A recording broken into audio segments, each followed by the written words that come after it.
मेरे संत को, जो मेरा कृपा पात्र है, उसको मेरा ही स्वरूप जानना, अन्य में आस्था ना करना। अब जैसे एक गणित में एक प्रश्न आता है, उसमें मूलधन निकालना होता है, मूलधन ज्ञात करना होता है। वो मूलधन तो करोड़ों के रूप संख्या में होता है, 8 करोड़ 20 लाख 25,000 इस तरह का। उसको प्राप्त करने के लिए हमने क्या करना होता है उस प्रॉब्लम में, उस प्रश्न में? मान लीजिए मूलधन 100 रुपये, वो करोड़ों रुपए के मूलधन को प्राप्त करने के लिए हमने मानना पड़ता है, मान लीजिए मूलधन 100 रुपये, और मूलधन 100 रुपये मानकर फिर हम उसका वो रेट निकाल लेते हैं ब्याज का, फिर उसको मल्टीप्लाई करके जो अपना ओरिजिनल धन है, वो मूलधन है, उसको प्राप्त करते हैं। तो परमात्मा रूपी मूलधन को पाने के लिए आप जी ने सपोज करना पड़ेगा, मान लीजिए गुरुजी हमारे भगवान हैं। गुरुजी, गुरुदेव वो भगवान नहीं है जिसको हमने पाना है, लेकिन आपने ये मानना पड़ेगा गुरुजी भगवान है। अब परमात्मा है तो परमात्मा को हम तलाश कर रहे हैं, जिसके पास हम जाना चाहते हैं, जो हमें सब सुख देगा, हमें वहां रखेगा, तो हमने निष्कपट निर्विकार भी होना पड़ेगा। तो तभी हम परमात्मा के पास जाने योग्य होंगे, वो अपने पास रखेगा। कपटी और विकारी जीव तो घर में ना उठे अपने में, और हम जाना भगवान के पास। तो आप जी ने एक रिहर्सल करनी है इस दास के साथ पास आकर के, कि जैसे इस दास के स्थान पर परमात्मा है, ये सोच लीजिए। तो उससे आप कैसा व्यवहार करोगे? भगवान आपके पास आ जावे, आपने कैसे बोलना होगा, कैसे उसके साथ व्यवहार करना होगा, उनके आदेश का किस प्रकार पालन करना होगा, कैसे करोगे? जो पुण्य आत्मा है वो खूब समझते हैं कि भगवान जिसके लिए हम तड़फ रहे हैं, जो हमें सदा सुखी करेगा, सारे दुख दूर करेगा, और उससे हम मिलने जा रहे हैं, फिर वो जो आदेश देगा वो शिरोधार्य होता है। हे पुण्यात्मा, आप तो अपने सतर से सोच ही सकते हो, लेकिन दास बता सकता है, जब भगवान दास के सामने आ जाए तो क्या करेगा, किस प्रकार भाव होगा, किस प्रकार उसकी तरफ देखेंगे हम, कैसी हमारी स्थिति होगी। ये तो कहते हैं ऐसी है जैसे गूंगा गुड़ खा के फिर ना डलाया करे, बताई नहीं जा सकती हमारी क्या स्थिति। तो ऐसी आपने ये देखना है कि मैं गुरुजी के पास जाता हूं तो कैसे व्यवहार करते हैं हम, और भगवान के सामने कैसे व्यवहार करना चाहिए। तो धीरे धीरे आपने इसमें ढालना है अपनी आदत को कि गुरु नहीं, हम भगवान से मिलने जा रहे हैं। क्योंकि मान लीजिए मूलधन 100 रुपये, ऐसे आपने चलना पड़ेगा। और भक्ति विधि में जो ये दास बतावे, भक्ति की विधि वही आपने करनी है, किसी और के बताए से नहीं करनी। अब 10-5 दिन पहले कुछ भक्तों में एक ऐसी भ्रमणा फैल गई थी। 1-2 दुष्ट आत्मा पहले हमारी शिष्या थी, अब वो बकवाद करती हैं, अपने हिसाब से वो सेटिंग करती है। उनमें से एक में भूत आता है, प्रेत, और वह दूसरी न्योका है इसमें भगवान आवे कबीर साहब। फिर उसकी चापलूसी क्या है कि पहले कहती है कि गुरुजी ही सब कुछ है, अब दास से शुरू करती है, फिर कहती है ये गुरु है ना जो इसमें परमात्मा कबीर जी आते हैं और इससे प्यार करो। ये भक्ति विधि बतावे, ऐसे करो, सुबह 2 बजे उठकर 5 बजे तक भजन करो, और बाकी समय में फिल्मी गाने गाओ, रख कर मीनो थारे फूट के बाग। तो पुण्यात्माओं, ये दास डॉक्टर है और एमडी है, डॉक्टर समझो, जो लेटेस्ट सुप्रीम इस भक्ति मार्ग का ये दास डॉक्टर है, और कोई नहीं पृथ्वी पे, बाकी सब मरीज हैं।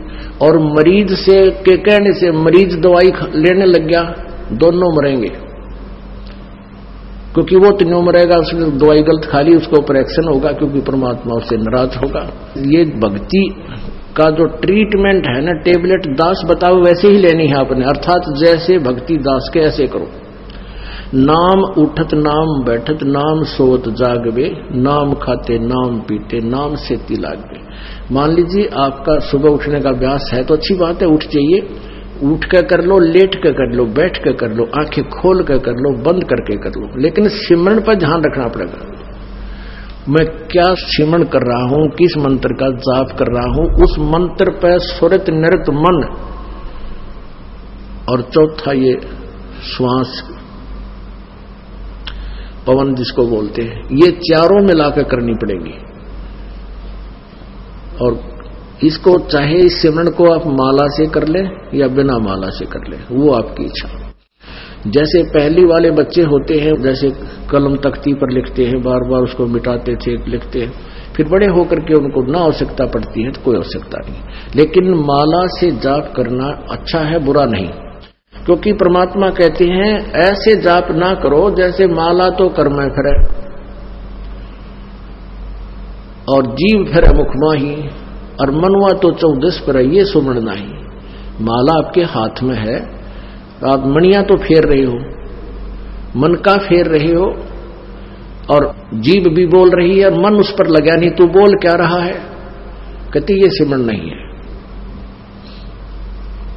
कर का मन का डार के मन का फेर, यानी केवल हाथ से मन का फेर रहा, इससे नहीं लाभ होगा।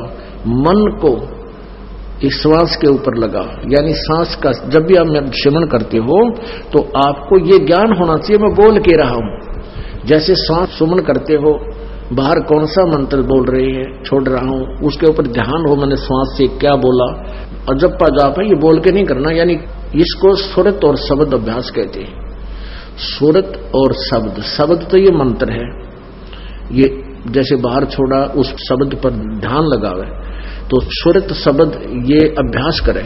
सिमरण जब करे तो आपका नाम के ऊपर ध्यान हो, चित्त हो उस पर, तो वो सिमरण सही है।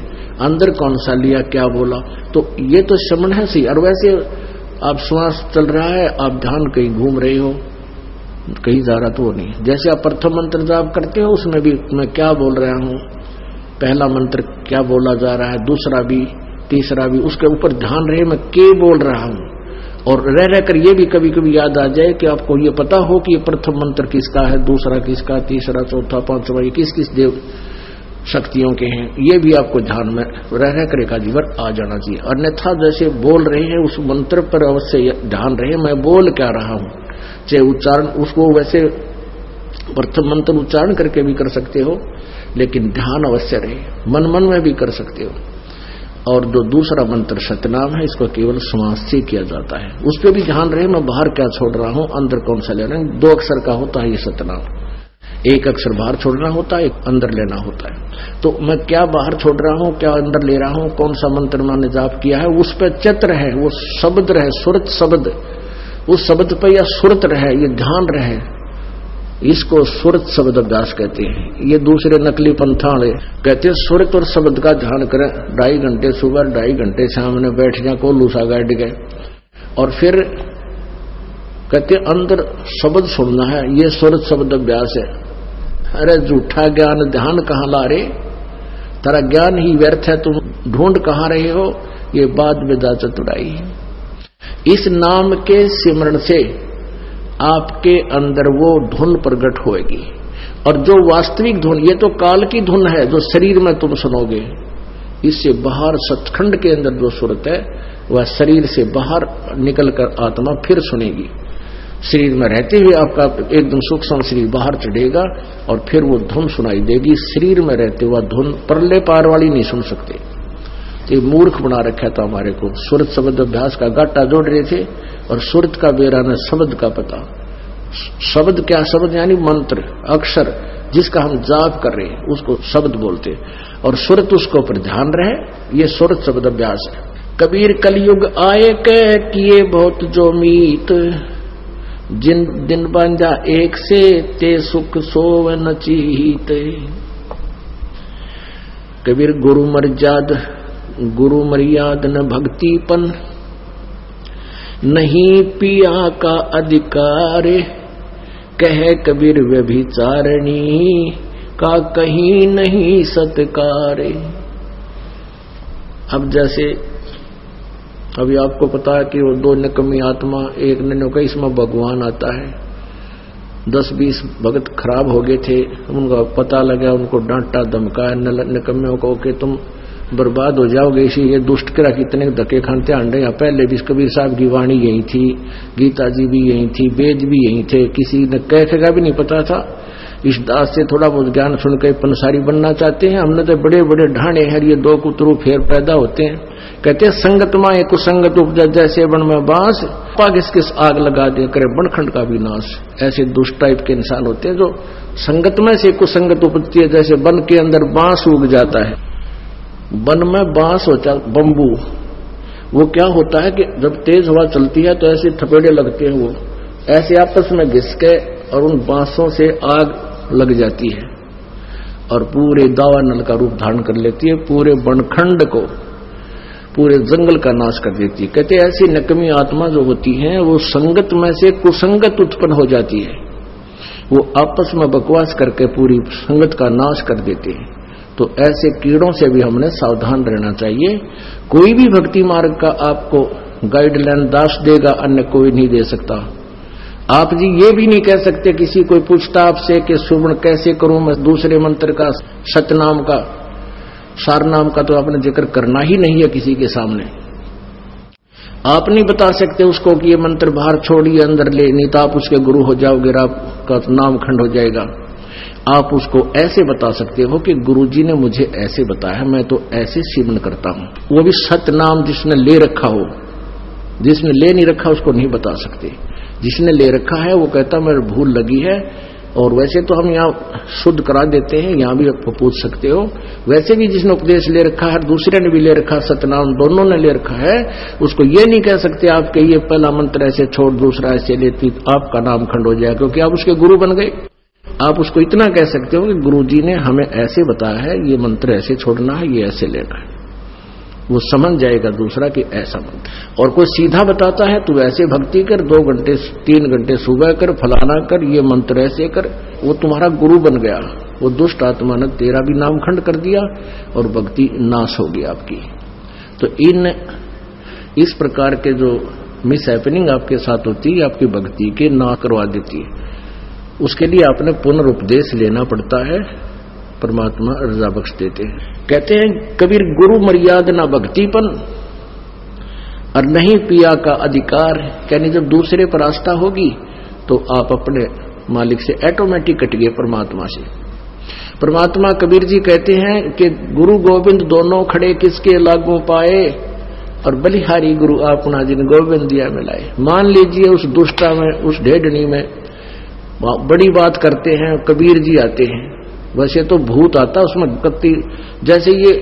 तो परमात्मा ये कहना चाहते हैं गुरु भी खड़ा है और मैं भी आके खड़ा हो जाऊं, यानी मेरा कृपा पात्र संत जो तुम्हारे संपर्क में है वो और मैं साथ में दोनों खड़े हो जावा। तो तुमने मुझे नहीं अपने गुरु जी को स्वीकार करना, प्रणाम करना है। तो मैं तुम्हें पसंद करूंगा, तब मैं तुझे चाहूंगा, तब मेरे अपने मानूंगा। नहीं तो तुम्हें कोई भी भ्रमित कर देगा मेरे रूप में आके। आपने गुरु जी के अतिरिक्त किसी को नहीं आदर देना, भगवान को भी नहीं देना, मतलब यहां तक कह दिया।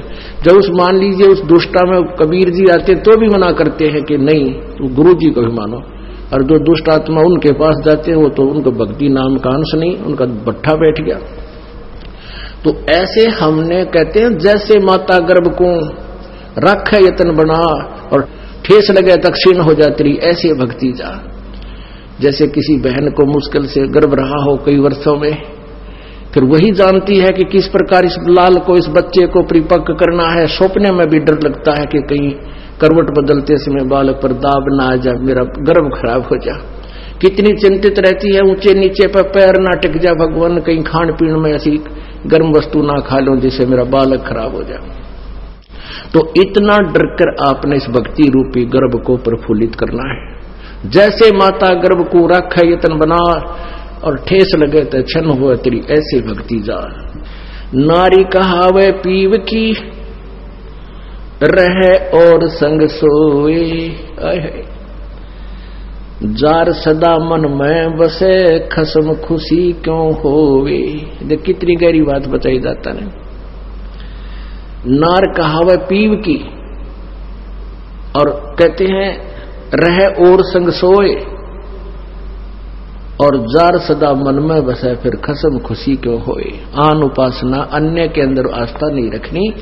जैसे परमात्मा कबीर जी आए थे, 64 लाख शिष्य थे उनके उस समय, उन्होंने कभी नहीं बताया कि मेरे स्थान में किसी और में भगवान आवे है, उसमें जाकर पूज लो। अब उन दुष्टा ने के बका रखे ये बालक कि गुरुजी ने कहा है कि तुम ऐसे करो और ऐसे करो और उसको भगवान मानो, और गुरुजी का आगे नहीं बताना, नहीं वो नाराज हो जाएंगे। इन मंदबुद्धियों ने यह भी मान ली गुरुजी का आदेश। पीछे से 10-20 दिन यह बकवास चली थी, अब सेट हो गया। गुरुजी का मेरा आदेश, और मेरे सामने आप कहो कि क्या आपने ऐसा बोला है, और मैं नाराज हो जाऊंगा, यह भी स्वीकार होगी। तो ये ऐसे कुसंगत होती है, वो बर्बाद करती है उन्हीं को जो मंदबुद्धि होते हैं। नहीं तो ज्ञानवान तुरंत सोच लेते ये कोई बात है, इतने दिन हो गए गुरुजी ने, 15 साल हो गए, मैं नाम देते न किसी को ऐसा कुछ कहा नहीं, कोई ऐसी दोगली बात करी नहीं। तो उन दुष्टों ने ऐसी चाल चली कि गुरुजी का आदेश बता दिया, सब बेचारे 10-20 ये उनके द्वारा बताएगी क्रिया करने लगे, तो हमारे उसे खत्म हो गए भगवान के अकाउंट से। अब उनको पता लगा, सभी अपना क्षमा याचना कर रहे हैं, 10-20 खराब हुए थे, फिर सेट हो गए, उनको नाम दे दिया। तो परमात्मा कहते हैं कि एक तरफ तो गुरुजी मुझे कह रहे हैं, और फिर दूसरे के पास आस्था रख रहे हो, तो उसके विषय में क्या बता रहे हैं कि नार कहावे पीव की, और रह और संग सोए। आस्था किसे में, और नकली गुरु किसे मान रही, ऊपर ले मनते। और कहते हैं जार सदा मन में बसे, आस्था तुम्हारी दूसरे में हो गई है, तो फिर खसम खुशी क्यों होए। वो परम पिता परमात्मा धनी हमारा क्यों कर राजी होगा। कहते हैं सेज बिछावे सुंदरी, अंतर पर्दा होए, और तन सौंपे मन दे नहीं, कदे न सुहागण होए। अब जैसे यही एक अभी ये मोटा उदाहरण था जो अभी ये घटना हुई कि मुझे तो गुरुजी कहे आस्था दुष्ट ढेडनी में, दुष्टा में। तो क्या बताते हैं, सेज बिछावे सुंदरी यानी आत्मा, और अंतर पर्दा होए, अंदर दोष रखे, अंदर में आड़ बना ली, और कहते हैं तन सौंपे मन दे नहीं, यानी शारीरिक तरीके से तो यहां आकर नमस्कार करें, और आत्मा उस दुष्टा में। ये 10-20 से बिगड़े थे, वो सेट हो गए। अभी 10-1 दिन ये पता नहीं अंडरग्राउंड कैसे एकदम आग चल पड़ा था सिस्टम। तो दास को पता चला, जब उनको बता दिया कि तुम्हारा सब कुछ बर्बाद हो गया, तो उन प्यारी आत्माओं ने बहुत दुख हुआ इस बात का कि हमारा तो सारा नाश कर दिया उस नालायकों ने। ऐसे बहुत से झटके आएंगे, लेकिन ये परमात्मा का बात किसी से बिगड़ नहीं सकता। ये तो पूरे ब्रह्मांड में छावेगा। ये बड़े बड़े ये टीरी खा, ये ढाने हमने, ये बड़े बड़े पंथ बन रहे, ये नए कुतरू आकर थोड़े हमारी संगत को खराब कर सकते हैं।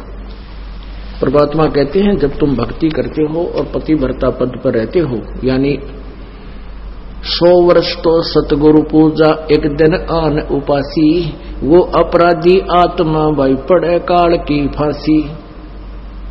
100 वर्ष तो आप वो साधना कीजिए जो दास आपको बता रहा है, और एक दिन आन किसी के कहने से आन उपासना कर ली, कहते वो अपराधी आत्मा फिर पड़े काल की फांसी।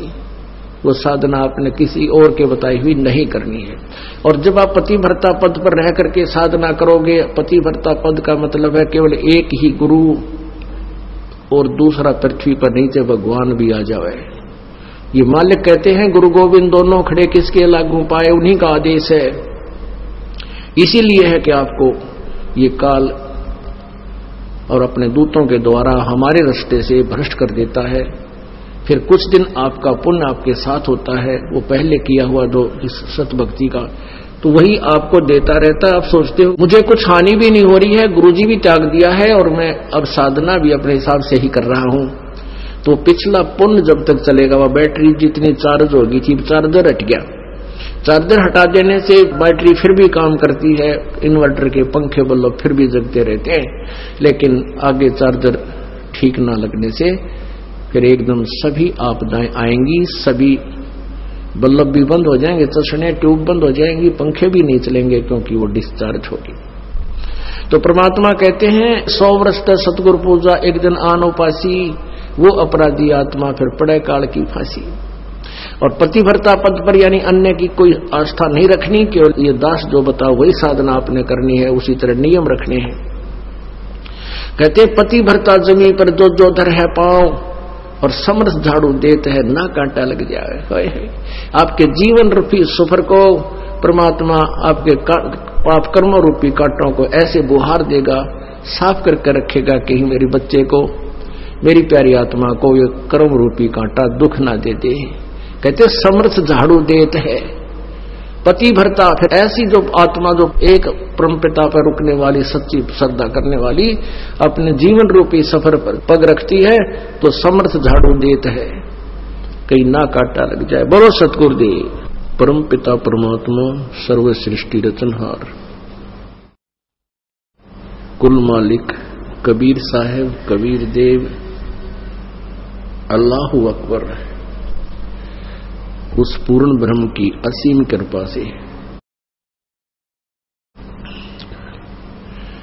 आप जी को ये अमृत वचन सुनने को प्राप्त हुए।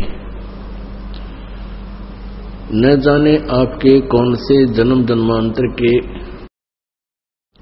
पुण्यों का संग्रह संचन एकत्रित हुआ, जिस कारण से आपको ये अनमोल ज्ञान प्राप्त हुआ। पिछले संस्कार भी बहुत सहयोग देते हैं। जन्म जन्म के प्रयत्न जो आप जी करते आ रहे हो वो भी आपके साथ रहे हैं। परमात्मा कबीर जी बताते हैं संतों से ती मस्करी और चोरा नाल खुशहाल, ये तो मल अखाड़ा जीतेंगे वो युगन युगन के माल। गरीबदास जी महाराज जी भी अपनी अमृतवाणी में इसी का समर्थन कर रहे हैं कि राम कहे राजी नहीं, ये चोरा नाल खुशहाल, भाई मल अखाड़ा जीतेंगे ये युगन युगन के माल।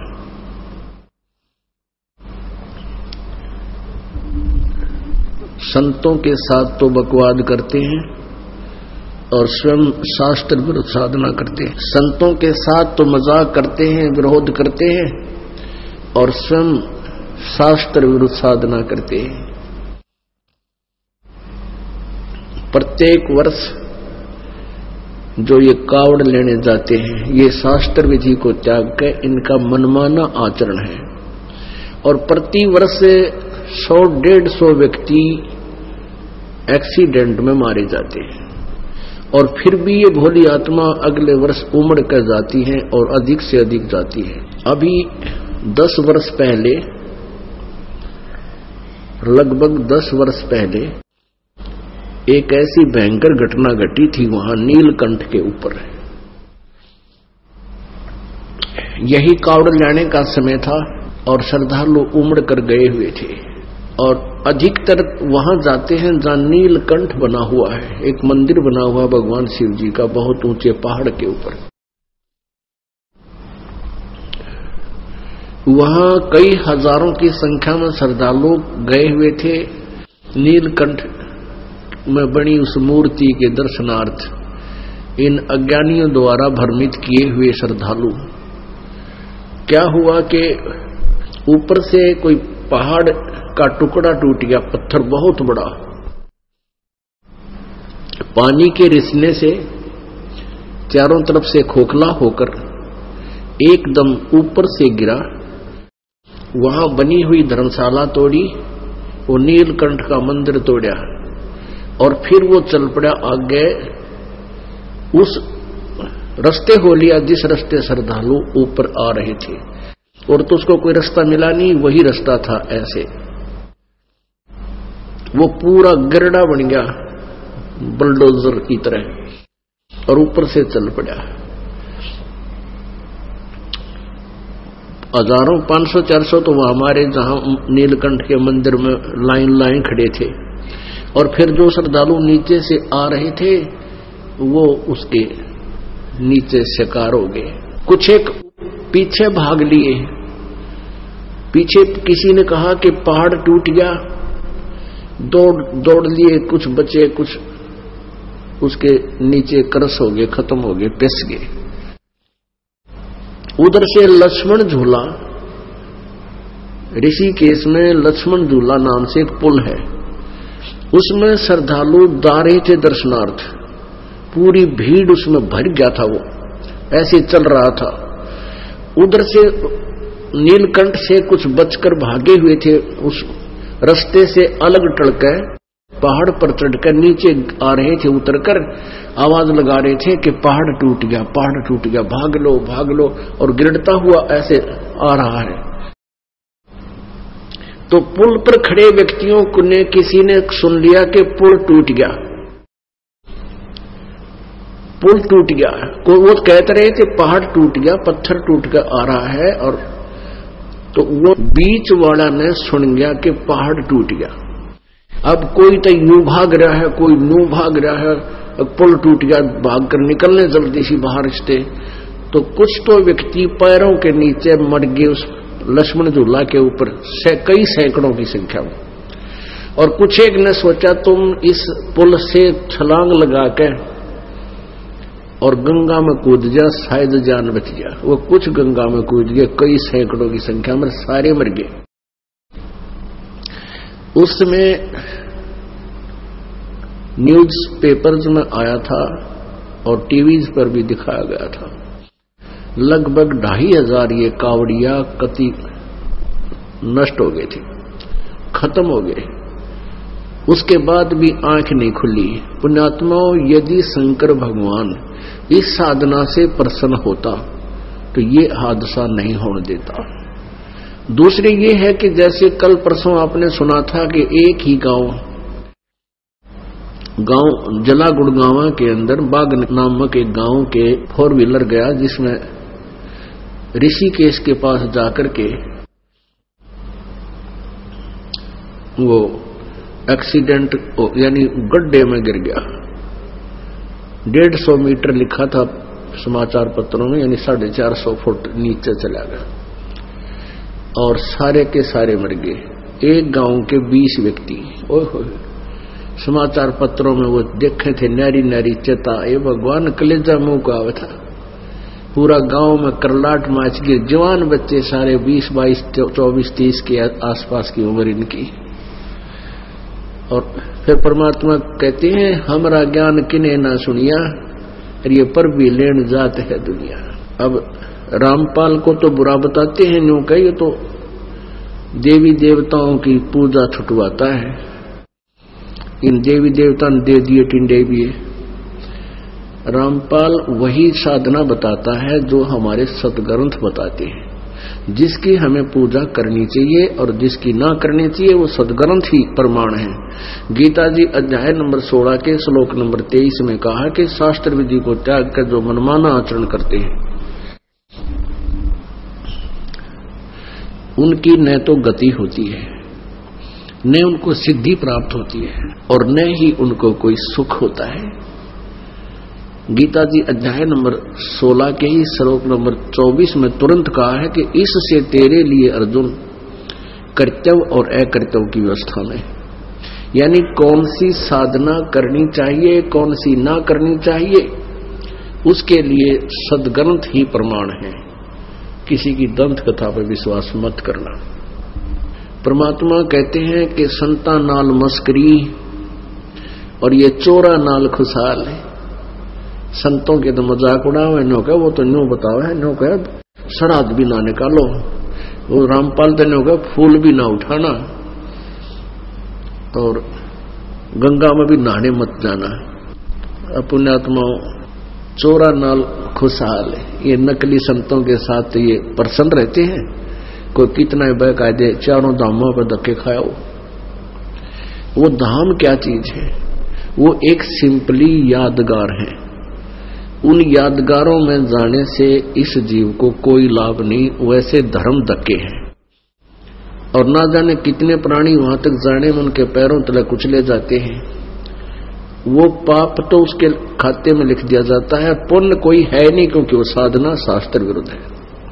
केदारनाथ के बारे में शंकराचार्यों की एक पुस्तक में लिखा है कि वहां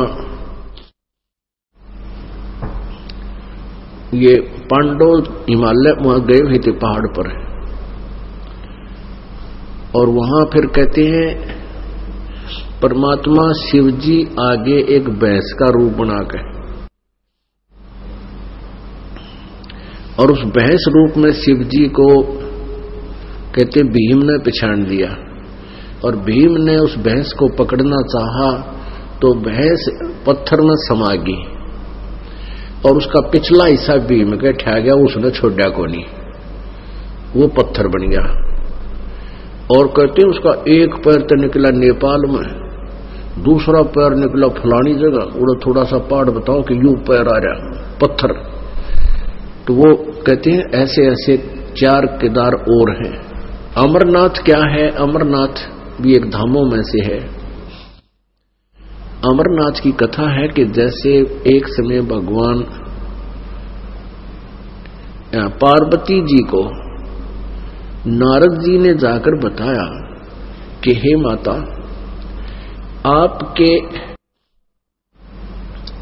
आपके 107 जन्म हो लिए, आपके 107 जन्म हो लिए, आप मृत्यु को प्राप्त हो जाते हो, पुनर्जन्म लेते हो, शिव जी से फिर विवाह करते हो, और जन्म और मृत्यु का एक भयंकर कष्ट आप झेलते हो, गर्भवास में भी आप कष्ट उठाते हो। और भगवान शिव जी के पास एक ऐसा मंत्र है, यदि वो आपको मंत्र जाप बता दे तो आप अमर हो जाओगे जब तक भगवान शिव जी रहेंगे, आप उनके साथ ही प्राण छोड़ोगे।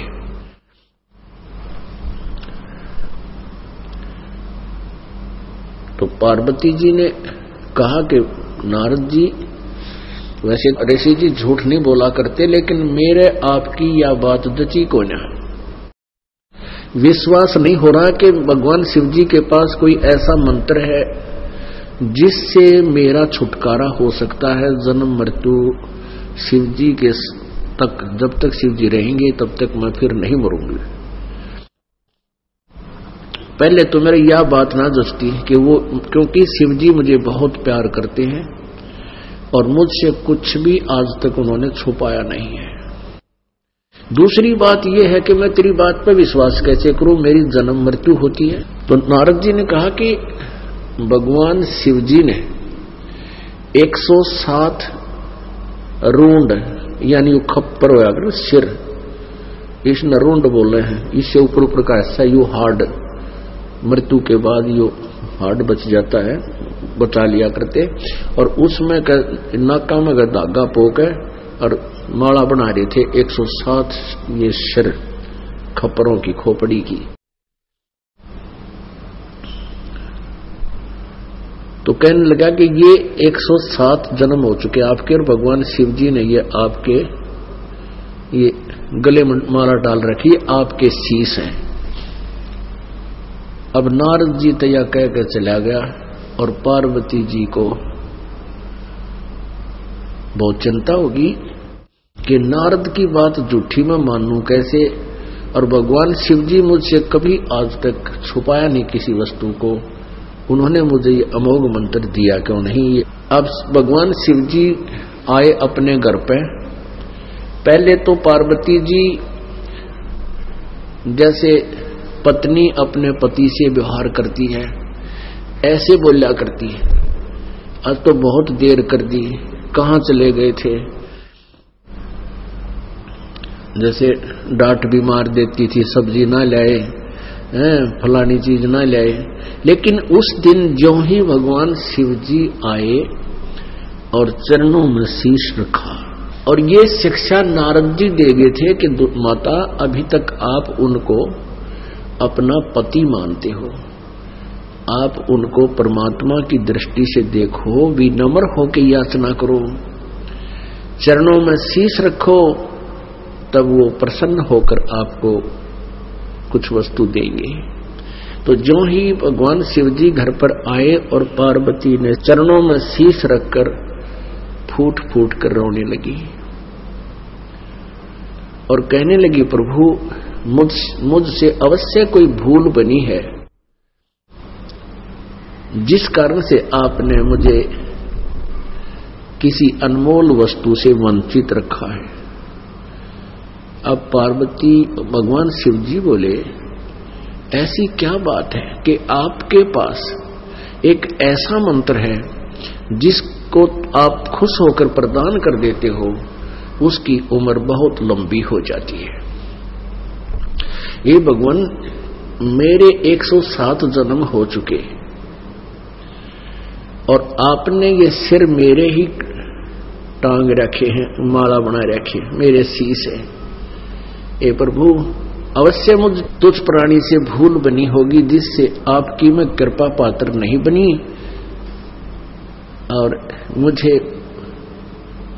मुझ दासी पर कृपा करो। मैं बालक हूं, मैं भोली बाला हूं, आप तो समर्थ हैं, मेरे अपराधों को अक्षमा करो प्रभु, मुझे वो मंत्र दो। अब भगवान शिव जी बोला कि पार्वती, एक बात बता, आज तेरे को यह किसने शिक्षा दे दी? ये तेरे सतर का लेवल को ना, तेरी बुद्धि की सोच नहीं है। आज तेरे को कौन ईसा भगवान आत्मा मिल गया तो तेरी बुद्धि फेर दी, तू भगवान चाण लागी। और नहीं तो मैं बहुत बार आपको चेष्टा किया करता था कि पार्वती भक्ति करा करे। आप कह देती थी मेरे को तो भगवान मिला है, मुझे भक्ति की आवश्यकता ही क्या है, तू कान्ना पे घटाड़ा करती। तो पार्वती को कहा तो उठ खड़ी हो। तब उसने कहा कि प्रभु, ऐसी कौन सी गलती बन गई, आज तक आपने मेरे को ये अनमोल मंत्र ना दिया। तो भगवान शिव जी कहने लगे, पार्वती, अभी तक तेरे हृदय में जगह नहीं थी इस वस्तु के डालन की। जैसे एक सीप होती है, जिस एक प्राणी होता है, सीप बोल रहे हैं उसको, और उस सीप के अंदर मोती बनता है, और वो मोती बहुत कीमती होता है और बड़े सेठ साहूकार ही उसको प्राप्त करते हैं, और वो माला में डाला जाता है, सच्चे मोतियों की माला बनाई जाती है, वो बहुत कॉस्टली होती है। तो वो मोती कैसे बनता है? एक सीप प्राणी होता है, जैसे ये शंखले होते हैं, आपने देखे होंगे तालाबों पे शंख देखा हो बजाते हैं मंदिरों में, इसी प्रकार का दृढ़ शरीर वाला एक प्राणी होता है जिसको सीप बोलते हैं। लेकिन वो सीप चपटा सा होता है, ऐसा गोल नहीं होता, लेकिन क्वालिटी शरीर की ऐसी ही होती है, हार्ड सा। तो उसके अंदर एक प्राणी होता है, वो समुद्र के अंदर ही रहता है, और उसको जब प्यास लगती है, मोती बनाने की उसकी इच्छा होती है, समुद्र में कुछ गर्माहट होती है और ऊपर वर्षा होती है, तो उसमें वो ऊपर आता है, अपनी मुंह को खोल लेता है। जब मुंह खुला हो और ऊपर से वर्षा का संयोग हो जा, तो आसमान से स्वाति बूंद को लेकर, ऊपर की आसमान की बूंद को, वर्षा के जल को लेकर वो मुंह बंद कर लेता है, तो उसमें मोती बनना शुरू हो जाता है। और जब वो मुंह खुला ना हो, सीप भले ही ऊपर हो, चाहे सारा सामन बरस जा, उस सीप में मोती नहीं हो सकता। तो भगवान शिव जी कहने लगे, पार्वती, अभी तक तेरे अंतःकरण रूपी सीप का मुंह बंद था। मैं बहुत ट्राई करता था, कभी ये प्रेरित हो, मैं कथाएं भी सुनाता था, भगवान की भक्ति करनी चाहिए, भक्ति के बिना इस जीव का कोई यूज नहीं शरीर का, लेकिन आपने मेरी एक नहीं सुनी, इसलिए मैंने आपको ये अनमोल मंत्र नहीं दिया। ये वस्तु ऐसे खराब करने की नहीं थी। आज तेरे अंतःकरण रूपी सीप का मुंह यू किसने खोल दिया? ऐसा कौन भगवान प्राणी आ गया, तेरी बुद्धि बदल गया? तो पार्वती जी कहने लगी, मुझे नारद जी आए थे और उन्होंने ये बताया, और मैंने नारद जी की बात पर शीघ्र से विश्वास नहीं हुआ। क्यों नहीं हुआ? क्योंकि आपने आज तक मेरे से कोई वस्तु छुपाई नहीं। मैं नारद जी की बात को कैसे मान लूं? क्या फिर कहती है क्या परमात्मा, जब मैं मर जाती थी आप मेरे प्रेम में, वियोग में रोया नहीं करते? अब भगवान कहता है कि मेरे साथ जो बीते थी वो मैं जानू, पार्वती तुझे ज्ञान नहीं। एक बार राजा दक्ष के यहां तेरा जन्म था, उसमें तूने राजा दक्ष के हवन कुंड में छलांग लगा के आत्मदाह किया था। उसमें मैं तेरे इस अर्ध जले शरीर को, क्योंकि शिखर निकाल ली गई थी तो मांस तो जल गया सारा, हार्ड अस्थि पिंजर रह गया था। मैं तेरे अस्थि पंजर को सीने से लगा के 10,000 वर्ष तक गौरी गौरी करता, पार्वती पार्वती करके पागल हो गया था। वो तो भगवान का सुदर्शन चक्कर आया, उसने शीश काट दिए, उसके टुकड़े टुकड़े कर दिए। तो पुण्यात्माओं, जहां जीभ पड़ी वहां ज्वाला जी थोड़ी बहुत जो बच रही थी, और नैनों का टुकड़ा जो कवर पड़ा वहां नैना देवी, और जहां ये शेष धड़ पड़ा अस्थि पंजर वहां या वैष्णो देवी। ये मंदिर बना दिए। ये बनाई थी यादगारें कि आने वाले समय में एक कब्र ऐसे मंदिर सा बना दिया कि आने वाले समय में श्रोताओं को ये विश्वास ना हो कहीं कि पुराण में ये कथा लिखी है कहीं झूठी हो। तो वो थे तनु यादगार बना रखी थी। अब वहां इन पूजा शुरू कर दी, घंटी बांधे उड़े जय माता जी सारे बोलो जय माता जी। अब वहां ना माता जी, वहां तो एक यादगार है, एक मूर्ति दे रखी है उसकी। और अन्य बार भी तू जितनी बार मरी है मैं बहुत तड़फा और रोया, लेकिन ये ऐसा अनमोल मंत्र है मैं तुझे दे नहीं सका क्योंकि तेरी रुचि बिल्कुल नहीं थी। आज तेरे अंतःकरण का मुंह खुल गया, तेरा कोई पूर्व पिछला संस्कार उदय हो गया।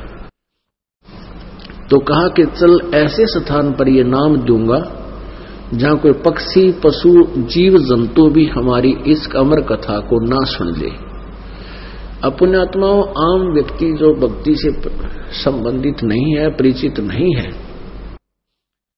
वो क्या कहता है कि तुम्हारे गुरुजी ये संतजन नाम सार्वजनिक क्यों नहीं करते, ये गुप्त क्यों देते हैं। अब उनको ज्ञान नहीं, क्योंकि ये मंत्र परम संत के मुख से जब दिया जाता है और कोई ऐसा वैसा व्यक्ति भी ले लेता है तो उसके अंदर भी सिद्धियां शक्ति आ जाती हैं और फिर वो उन सिद्धि शक्तियों का दुरुपयोग करके राक्षस बनकर और विरोधी बन जाता है जनता का। वो बहुत हानिकारक सिद्ध हो जाता है। इसलिए इस मंत्र देने से पहले आपको इतना नॉर्मल किया जाता है, इतना नरम बनाया जाता है ताकि आप भगवान से डरने लग जाओ और आप किसी के साथ इस मंत्र को प्राप्त करके दुरुपयोग ना करें। और फिर आप किसी और को बताओगे, ये भी मना किया जाता है कि आप इसको किसी को नहीं बताओगे। आप किसी और को बताओगे तो क्योंकि आप कुछ दिनों के बाद आपके अंदर सिद्धि शक्ति आ जाती है और जिसको तुम मंत्र दोगे उस आपकी कमाई से उसके अंदर भी वो मंत्र शुरू हो जाएगा। आपकी कमाई खत्म होने लग जाएगी और वो आप गुरु पद को प्राप्त हो जाओगे।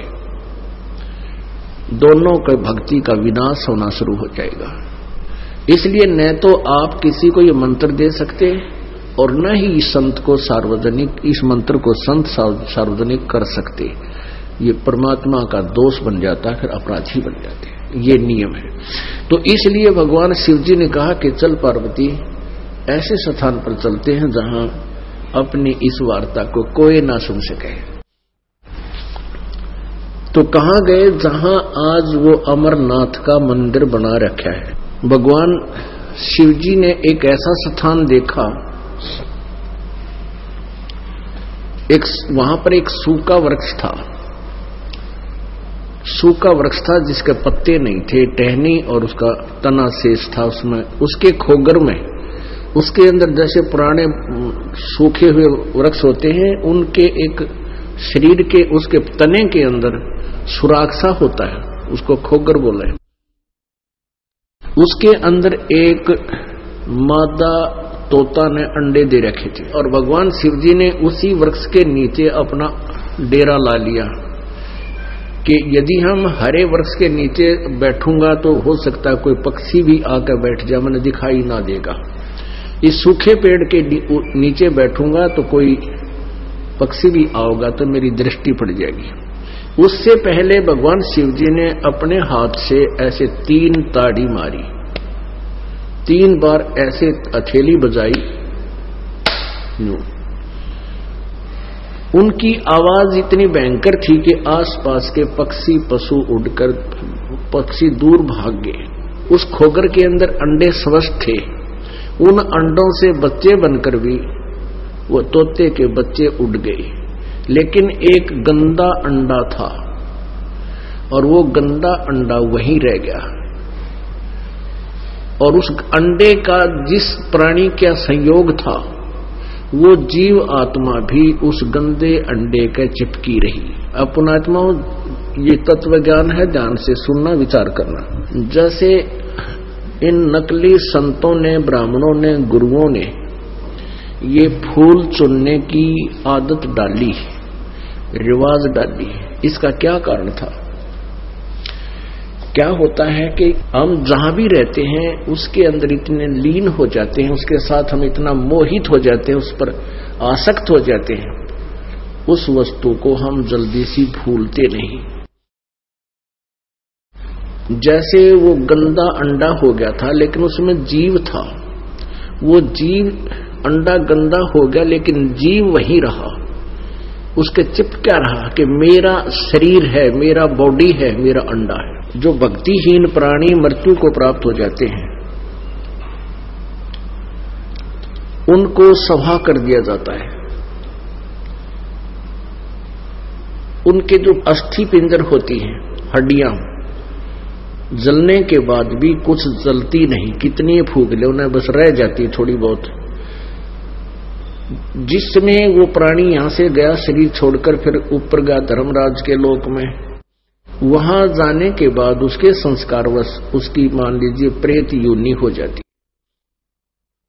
तो वापस वो अपने घर आता है। घर आता है तो देखता है कि यहां तो तेरा शरीर नहीं है, वो ये चाहता है कि उसी शरीर में फिर प्रवेश हो, मेरा शरीर है। तो वहां से फिर वो जाता शमशान घाट पे, वहां जाकर देखता है कि तेरा शरीर यहां जला दिया, तो उसकी जो अस्थियां पड़ी होती हैं तो वो उनके चिपक जाता है कि मेरा शरीर है, मेरी अस्थियां हैं, मेरी हड्डियां हैं। और ये जंतर मंत्र करने वाले सेवड़े जो होते हैं, ये तांत्रिक, उन हड्डियों को उठा लाते हैं और वो प्रेत, उनका चिपका हुआ हुआ प्राणी उनके आ जाता है, फिर उसको वो काबू कर लेते हैं। फिर वो दूसरों पर प्रयोग करते हैं, उनके अपने भी कर्म बिगाड़ते हैं, दूसरों का भी वो दुख देते हैं और उस प्राणी को भी और